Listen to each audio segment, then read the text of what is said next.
I'm Nicole Grinnan. I'm the Public Archaeology Coordinator for the Florida Public Archaeology Network's Northwest region. This event was all about inviting local recreational divers to come out to an active research platform that we have in Pensacola Bay that's sitting on top of and near the Manual Point 2 shipwreck. The idea was to introduce them not only to the way that we do underwater archaeological research, but also to give them a little bit of background about the site and to give them the opportunity to dive on the site, which not a lot of people, local recreational divers, have had the opportunity to do. So we started out the day by doing about an hour-long presentation in the classroom.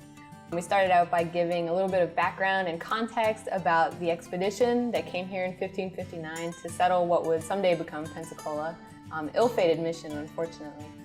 And then we went and did a presentation about current archaeological research on the site and some of the things that they've been finding on the site recently, just to give divers a little bit of information about what to expect when they're out there.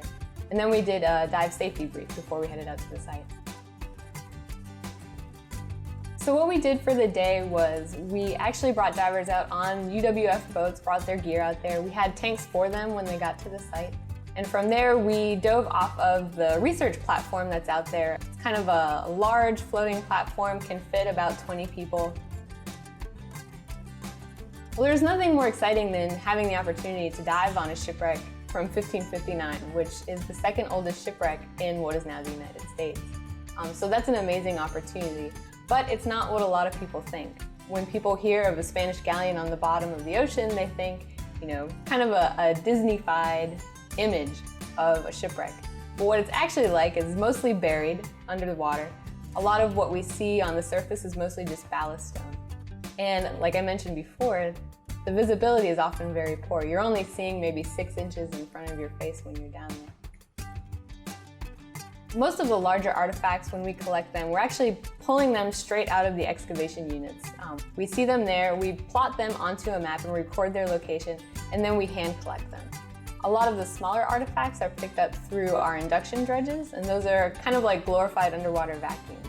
So we gently pull or push material into those induction dredges. It comes up into a little baggie, and then we bring that bag onto either the research platform or back on land when we're done for the day. And then we filter all of that material through a screen.